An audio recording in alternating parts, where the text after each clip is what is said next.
I turned off news altogether. I hate to say it, but I don't trust much of anything. It's the rage bait. It feels like it's trying to divide people. If we got clear facts, maybe we could calm down a little. NBC News brings you clear reporting. Let's meet at the facts. Let's move forward from there. NBC News, reporting for America.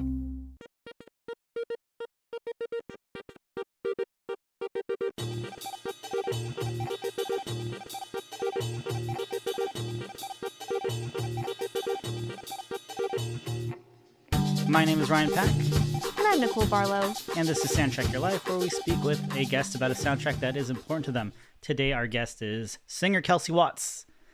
Hey, how's it going? Hi, Kelsie. She is starring in the Tony-nominated musical Six as Jane Seymour.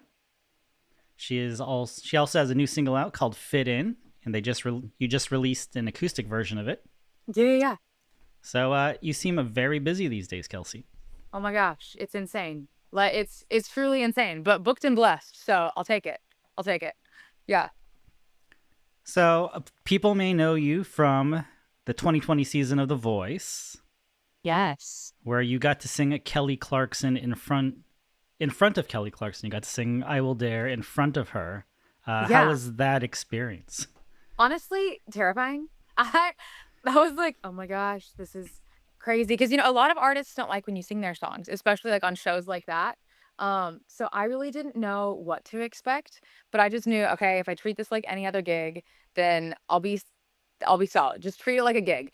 And so thank God she turned around, because that would have been not good. But she turned around. It was great, and it was a lot of fun. And being on a COVID season was wild, but it was great. I'm glad I got to do it when I did.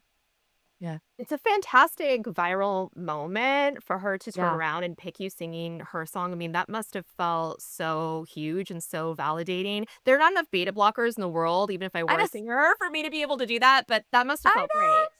Don't worry. No, I was just in awe. I was like, oh my gosh, thank God she turned around. Praise. Yeah. No, it was a lot. It was so much fun. I loved it. Yeah. So let's go back before The Voice. When did you decide that you were going to be a singer? Okay, this sounds so cliche. Like truly it does. But I've been singing since I was 2. Like I don't remember learning how to sing, to be totally honest. Like it's just always been a part of my life. And so I just remember growing up, whenever people asked, what do you want to do when you grow up? I was like, I'm going to be a singer. It's just what I'm going to do. And so I guess whenever I decided to pursue it in college, I did opera, a little bit of musical theater, but not a lot. Just did some in high school, and then transitioned into doing like commercial music at Belmont. I was like, yeah, there's no plan B. Like it's just what I'm meant to do. Like it's just what I'm meant to do. Yeah. And you grew up in a musical family, correct? I did. Yeah. Both of my parents played the piano. They actually met in music school, crazy Oh, wow. enough. Yeah. And my brother and sister both like play every instrument, like sing, it's just, we were the family, like in the car on long road trips, just singing together all the time. Like it was awesome. I just got to grow up around music constantly. Very cool. Yeah. It's funny because you said you did a little bit of musical theater. Now you are on Broadway. LOL. I know. I still can't believe that I'm here, if I'm being totally real. Yeah, I've always loved Broadway, but I never thought it would be something that I would be able to do. Like I chose to get tattoos and go down the artist route. And so I didn't ever think it would be a thing. And now, my gosh, I'm here, and it is the most fun. I am now obsessed with it. I want to do it for a long time. That's so cool. So you're currently playing Jane Seymour in Six, which Yes. is a Broadway musical about the wives of Henry VIII. It's kind of a Yeah. modernized take on that story. Can you tell us a little more about the show? Oh my gosh, yeah. Okay, so Six is a blast. It's 80 minutes of just non-stop music, dancing. There's lots of lights. It's a live band. But the premise of the show is like King Henry VIII had 6 wives, and they're divorced, beheaded, died, divorced, beheaded, survived. It was like this nursery rhyme like in England. And so the whole show is basically each wife competing to see like which wife had the worst life. Oh, wow. So yeah, I so love the that. whole thing is like a competition style, and like you interact with the audience, which is awesome. Like you're actually getting to like talk to them and kind of play off of them. So the fourth wall is completely broken. And then a lot of our show, I mean, depends on like audience participation. Like that kind of like determines how the crowd feels.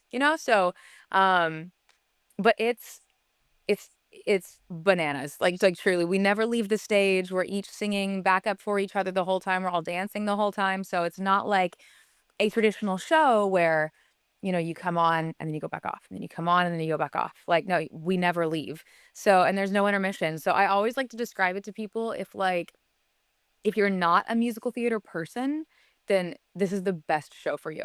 Like it's still a great show to see because it's very pop music driven, very entertainment, lots of lights, it's fast. So yeah, it Sounds could not be really the more. fun. It Yeah, sounds so fun and inventive. I love that it you is described it so as kind of fun. a musical theater gateway drug. So Yes. Well, yeah, and like as an artist, it was the most perfect like entryway into musical theater, like coming into Broadway because I'm used to using in-ear monitors and Broadway doesn't do that, but this show does because they're working with a live band and not an orchestra. Ooh. So I get to, I'm used to in-ears, I'm used to using a microphone, I'm used to like all of the lights and doing it all at the same time. It's just part of my life. So there were definitely challenges, but it was the perfect gateway for me into the Broadway world, for sure.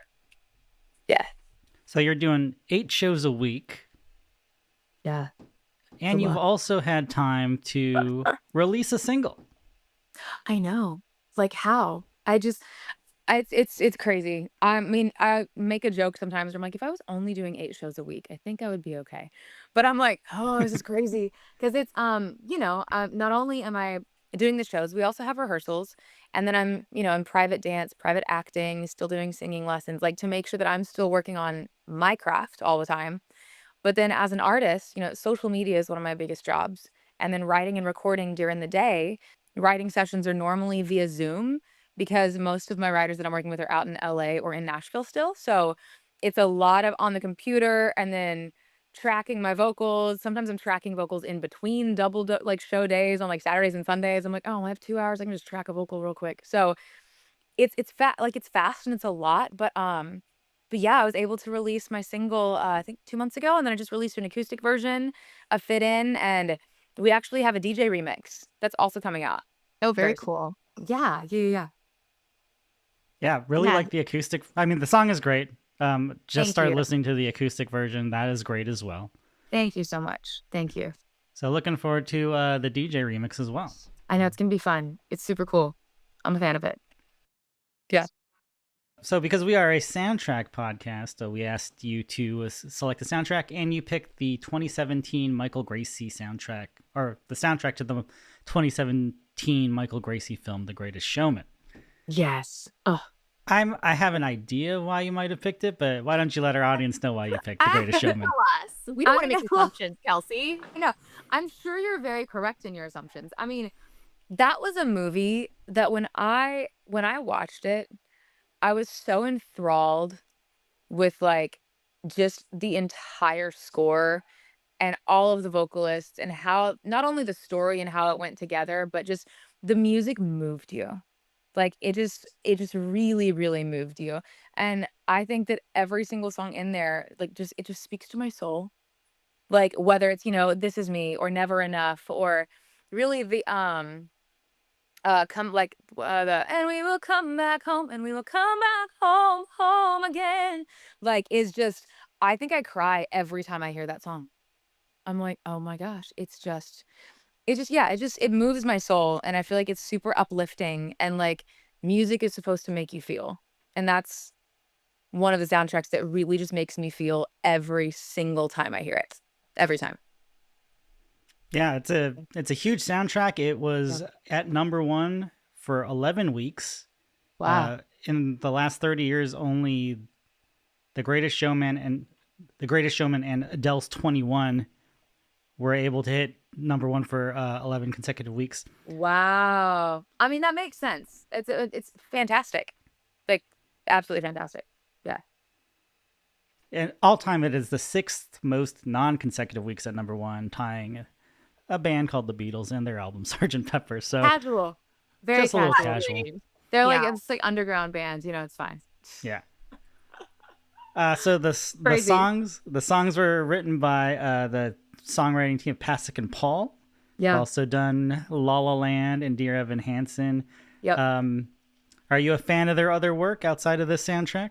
Yeah, I actually follow Pasek and Paul, and I just love their stuff because it's cool to see the things that they're especially posting now, where people are reimagining stuff from The Greatest Showman. But then I think, is it Korea that also just did Dear Evan Hansen?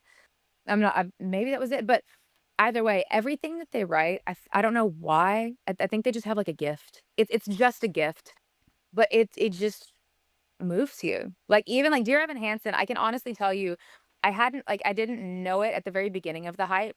And then all of a sudden I heard Waving Through a Window and I didn't know what it meant. I just heard the bridge. I would call it the bridge. That when you're falling in a forest and there's nobody around, like that whole part. I was like, this, it's just so good. Like, the way that they songwrite, the way that the music actually like paints the picture, like vocally, instrumentally, it moves you through the whole thing. So honestly, everything they do is just brilliant. Truly. Yeah, and there's a couple songs from this soundtrack. The song's Never Enough and This Is Me, and you've gotten kind of a moment for your cover of Never Enough. Is that correct? Yeah, tell us about that. Hugh Jackman liked it. I mean, nothing like crazy happened, but like it was Well, nothing. that's crazy. What are you I mean, talking it's about? I'm like, wait a second. He like saw that and liked it. Like, wow. Yeah. Yeah, I've been a Hugh Jackman fan for a very long time. I mean, like long time, way before he was doing musicals again, like mainstream stuff. But yeah, I think I was on the phone one day.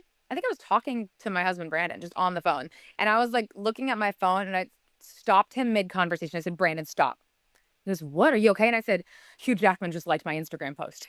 And he goes, "What?" I was like, "Yeah, like he liked it. He knows who I am. He may not know who I actually am, but in that moment, he knew who I was." So I'm just using that as like a way to form a manifestation that one day maybe I'll be able to actually sing with him. That would be super cool. Yeah, I want that for you. Also, I Thank you. love how you're making this out to be just a really minor footnote in your career, which it probably is because you're very accomplished. But if this happened to me, I would never stop talking about it. I think an average person would be like, no, this is now in my LinkedIn profile. It's in my bio. Right. I'm like, can I put it on my resume? Be like, special skills. Hugh Jackman liked my post. Yeah, exactly. I can get Kelly Clarkson to turn her chair around. I can get Hugh Right. Jackman to Yes. like my Instagram posts. We're we're golden. Really, that's all I need to be able to book it. If only. I know when the soundtrack came out, I think he did like a little tour where he did songs from this musical and some of the other stuff that he's worked on. So maybe he'll do like a 10-year tour and maybe he can bring you along. That would be cool. We're gonna throw that out into the world and be like, hey, that's great. Like, I know Lauren Alred like tours with them, and she's actually the voice of Never Enough, and she's Yes. phenomenal. Oh my gosh, she's incredible. But I'll sing another song. That's cool.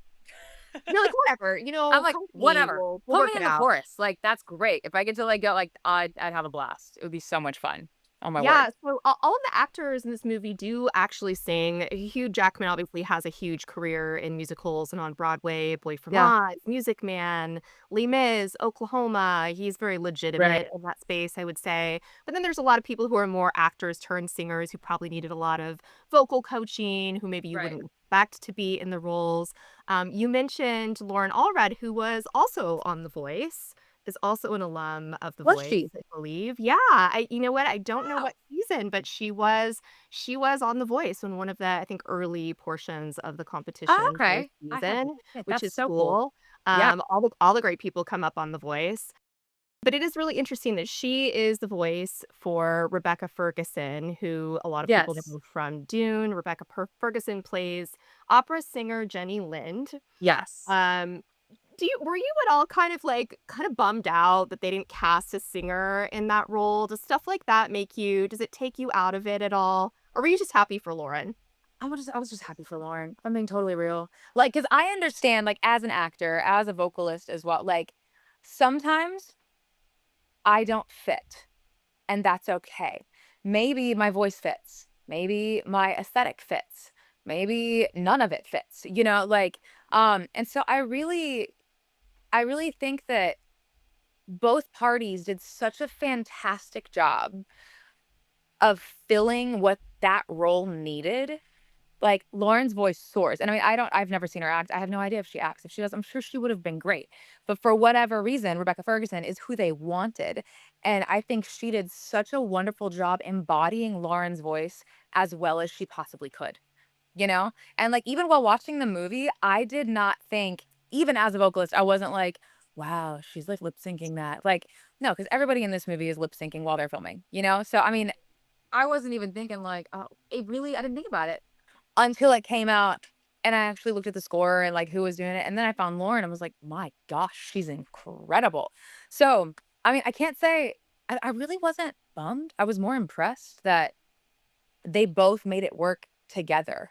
You know what I mean? To give the movie what it needed.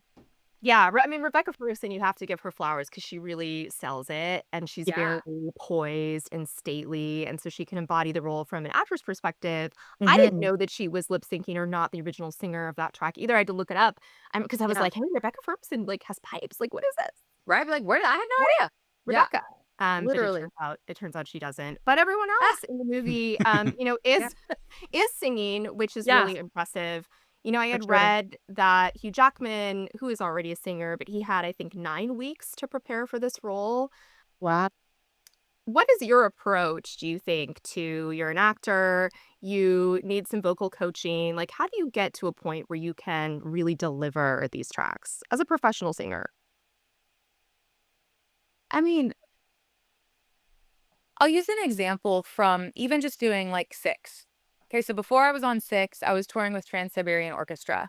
And there was one song in particular that I was given. It was just me and a piano in arenas called For the Sake of Our Brother. And basically, it's just the most dramatic version of O Come All Ye Faithful you've ever heard in your life. And I mean, it was epic. I was obsessed with it. But that took a different kind of vocal, it just took a different kind of vocal than what Heart of Stone required. You know, they're both just as difficult to do, but take different parts of my voice because of where they sit, the notes, the different types of vowels. So I think a lot of it that I've learned through doing Six is having like I had to live with the song, like really Mm. live with it and take things in the song out of context and be like, okay, well, where does this vowel fit better in my voice? Do I need to put it back? Do I need to bring it more forward? Does it need to be like less air? Does it need to have more? There's so many different aspects. And now I just show up and sing the song. And I'm like, I mean, I still have to warm up, like duh. But I just show up and sing it and can sing it. I think if I were to go into another role in another show, I would have to do the same thing with those songs, and it would probably take, I mean, realistically, at least 9 weeks, Yeah. to really be able to embody it. I mean, we had 4 weeks for, Six, and my gosh, we weren't all, like, comfy, like, until, like, 3, 4 months in. Granted, you're doing a whole lot more than just singing your song, but as far as, like, the performance aspect, you really have to kinda you're gauging a lot of different direction, what the directors want, what the directors from overseas want, the vocal aspect, the dance aspect. So it really takes it just takes time, And I think giving yourself the grace and to have patience with yourself to really be able to, you know, take it out of context and be like, okay, I'm going to do it this way and I'm going to do it this way. And if that doesn't work, that's okay. Let's try it this way, you know? Yeah. Yeah, that's great insight. I also felt like 9 weeks seemed short. Yeah. I mean, that's very short. I mean, I guess if that's literally all you're doing, Yeah. like if you're like you're just like prepping for that role and you have like 2 months, like I mean, okay, cool. But I mean, still, that's a lot. That's a whole Yeah, lot. it's Hugh Jackman, though. He's Wolverine. He can do I it. know. I'm like, you're Wolverine, so you can do whatever you want. It's fine. Yeah, apparently they crammed some of the songs from the soundtrack into Deadpool and Wolverine, like kind of as like an Wait, Easter really? egg joke. Oh my gosh, I didn't know that. I think that's so cool. I love that. Yeah, I thought that was cool too. I So was awesome. like, Yeah. breaking the fourth wall, going super meta, talking about his divorce. I know. Everything's It's fair game. crazy. So great. I know, right? They bring it all in. Bring it on. I know. What a career. Hugh Jackman is so versatile. Very. What a man. What a I career. know. What I Paul. think it's so cool. Yeah, love it. Goals. Such goals. Throughout this movie, I'm just thinking to myself, I think this is a movie about like you can be successful if you're just really tall and handsome. Like, You're really, just really really tall. Yeah. Great. I'm like 5'3", so wish me luck. Well, for men, you know. Right. Yeah. Then they're fine. They're good. Specifically for men. I think on the same topic, sort of. So there is a lot of, I think, conversation around, okay, how well did an actor handle this vocal performance? And since you are kind of like armchair expert, right, on vocal performances, we were kind of wondering if maybe you could give us your rating of how these vocal performances come across in The Greatest Showman. Because you've some really incredible actors. So Hugh Jackman, right? They're We'll really start with Hugh great. Jackman. You're like, no, I can't. We'll start with Hugh Jackman. So on a scale of 1 to 10, and you can compare it to just his other, performances as well. Where do you rate his performance for Greatest Showman? I mean, like just vocally? Just vocally, like how is his vocal performance?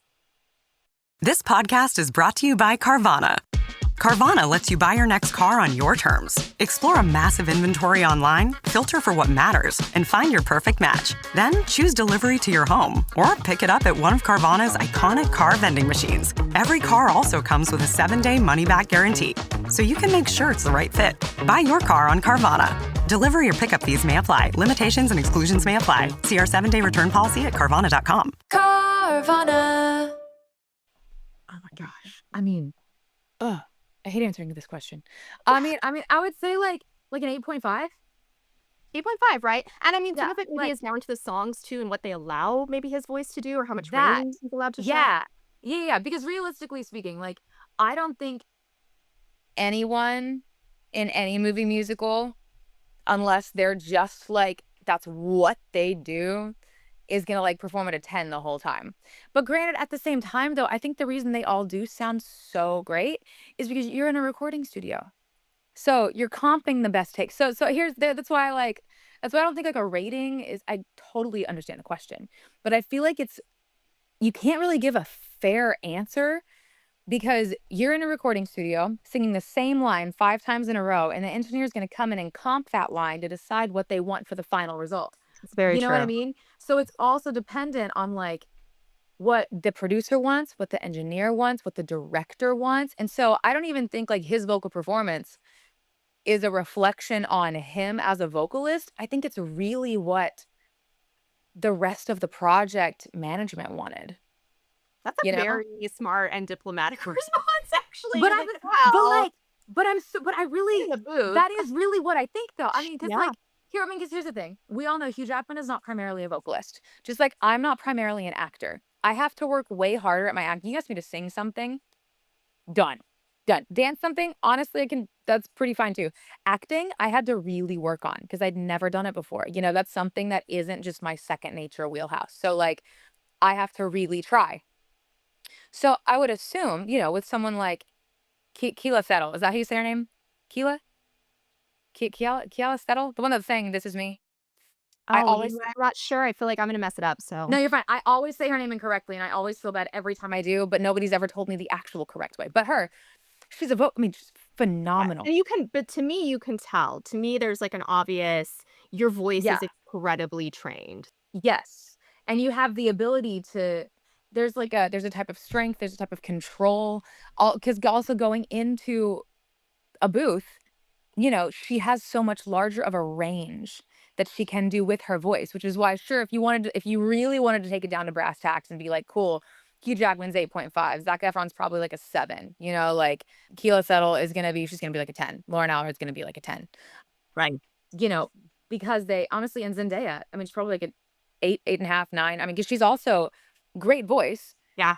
But they just have a smaller capacity. They have a smaller like thing to work with. So like, so it depends on whether you're talking about live or whether you're talking about Sure. like what they want. It's like a whole thing.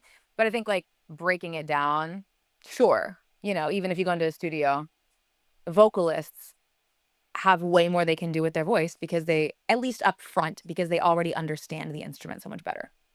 Yeah, that makes total sense. You're leaving out Zac Efron, Kelsie. No, she gave him a 7. Did I she give him a give 7. Okay. Honestly, really I'm good. impressed. I love Zac Efron. I think he's amazing. I've always loved the guy. Even in High School Musical, like I think he's awesome. But I mean, yeah. I mean, but even, he's not primarily a vocalist, but he did great. And it's also what the role calls for. Like the Rewrite the Stars called for being able to, now granted, I mean, he's singing like tenor notes. Like he's singing up there, and not every guy can just sing up there, and he's doing it like full voice. He Right. sounds amazing. And the way that they work together, both like him and Zendaya's voice are like very they blend really well. The types of levels they're wanting work really well. The textures work well, you know. But Yeah, they're then you very go into, complimentary. yeah, Yeah. very complimentary. But then you go into frickin' This Is Me, and you're having somebody like belt their face off. Like, Yeah, yeah. And you can see why that's the song I think that got plucked out of this to be nominated for the Oscar because mm, it's just such a strong performance. yeah, it's just my gosh, like she just blew the frickin' roof off of everything. Right. My word. So it's comparing so many different things. But if I had to give them all a ranking, then it would probably be around those numbers. Very fair and balanced, Kelsey. Very fair and balanced. Thank you. Yeah. Yeah, so speaking of This Is Me, nominated for the Oscar, won the Golden Globe, Yeah. lost to Remember Me from Coco, which is also a great song. With Remember Me. Oh, it is beautiful. Yeah. I think it was a pretty stacked year. There's also Sufjan Stevens' Mystery of Love from Call Me By Your Name, The Stand Up for Something by Common, which was written by Diane Warren and Common, and a Mary J. Blige song. Yeah. Yeah, My gosh. That's a lot. Yeah. That's a lot. But I mean, yeah, This Is Me, I think, is one of those like pivotal. I think that's why, honestly, it's not covered as much as Never Enough. Never Enough is easier to sing than This Is Me, especially in like in a live setting and like being able to do it because it's also, very chorus heavy as well. It's not just a solo song, but Never Enough, you can kind of do up to your own interpretation. And I feel like This Is Me, it has to be this like power of like what the song is actually portraying. I mean, and it's a hard one. It's just hard to top, especially whenever you have somebody as awesome as Keila Settle doing the original version. for sure. Correct me if I'm wrong about this, Ryan, but I think they are adapting Greatest Showman for Broadway in 2026. I believe Is that it is coming to correct. Broadway? I think it's starting in the UK.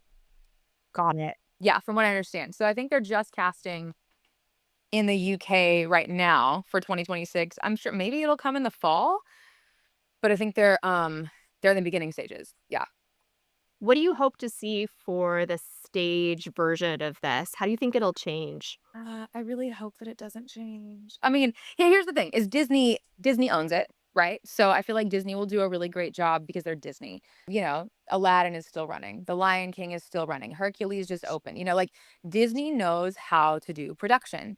So what I'm really hoping is that they don't like just kind of skate under and like try to cut corners. Like I hope it's a really like it sticks to the plot.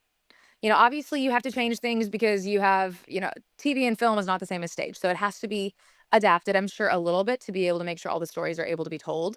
But I hope the visuals match what The Greatest Showman would need, with the tents and the animals and there's just so much that I think that's probably why it's taken so much longer to be able to get done is because it's one of those shows, if it's not done correctly, it's going to flop. And that would really be unfortunate. And I don't think Disney's willing to let it flop because of, number one, the people that are in it and backing it, but number two, because of how well the movie did. Like it just did so well. I feel like most of the time it's reversed where you have, a musical that's already been on Broadway or like it's easier to do maybe. I mean, I'm not a Broadway producer, so like don't, I'm just an actor. I'm just a singer. It's fine. I hope that Disney does it right, that the production is right, and that, they actually take the time needed and scout the talent needed to make the show great and not just stunt cast for the sake of stunt casting and, really find the people that embody these characters so that way the show can perform its best and have like a real longevity because I think it has the potential to be a real long running show like Lion King, like Hamilton, like Wicked. Like it has that type of story that I think could work really well. Yeah, I agree. I mean, with a soundtrack that went to #1 for 11 straight weeks. Like, a lot of people love the music from this musical. They love this movie. Oh, for sure. Yeah. Like people that love musicals and people that don't love musicals. It's just such a great movie and a great soundtrack. So yeah, I think there's a lot of potential for it. For sure. Yeah. Very cool. So Kelsie, what are your future plans? Are you going on tour with Six, or you just staying on Broadway? I'm staying on Broadway. The tour did just, I think they opened yesterday. I think they just opened yesterday. They just casted again for the new tour, and so I think they just opened. So I'm in Six until February. I have no idea if we'll be extended. I have no clue what they're doing past that, but I am really excited. I have lots of new music coming out. As far as just from an artist perspective, a new song in October, another in November, one in December. So it's just a lot, but hopefully get to do another show. So the goal is, just to audition, talk to the right people, and hopefully be putting something else right after Six. So fingers crossed. Very cool. We'll put your socials in our show notes so people can follow you on Instagram or TikTok. Yeah. And they can see the behind the scenes stuff for Six, or they can see what you're working on music wise. Yeah. I think I saw an awesome 1-minute video of you doing your makeup while doing it on camera. Oh yeah. Oh my gosh. I was like, wow, that's crazy. Yep. Oh yeah. Me and TikTok are besties. So there's a lot of, I can't do as much behind the scenes on Six because we don't ever leave stage. So right. These other shows that can do stuff mid show. I'm like, I literally physically can't. But there's a lot of stuff with the other girls in the cast. We all collaborate all the time, and different makeup tutorials and just voice covers and stuff like that. So it's a lot of fun. So yes, please follow me. We'll be friends. Yeah. Follow Kelsie if you have a chance to see her on Broadway. You have until February. Woo! Hopefully longer, but at least try to make it before February. Yeah. We'll have links to the single for Fit In, the studio and acoustic version, and if the remix is out by then, we'll put that in there as well. Yeah. But thank you so much for being on our podcast. It was great talking to you. It was great. Thank you. I feel like this was kind of Ask Kelsie. It was a half an hour of Ask Kelsie. So anytime we need an expert in musicals, I feel like we're going to have to do that. I'm still new, but I will do my best. I'm learning a lot. So, but no, I had a lot of fun. Thank you for having me and for hanging out. And if you want to hang out again, just let me know. Absolutely. And we'll let your publicist know when this is coming out, and we'll go from there. So that was Kelsie Watts. She is on Broadway. She is dropping singles. You should follow her on TikTok and Instagram. She's great. Amazing voice. She took us to church there a couple of times. She did. Really nice. Wow, free show. Oh, it's fantastic. Yeah, don't believe me. You got to hear on the podcast that she's great. So you can follow us on Instagram at SoundtrackCast, soundtrackyourlife.net on Blue Sky.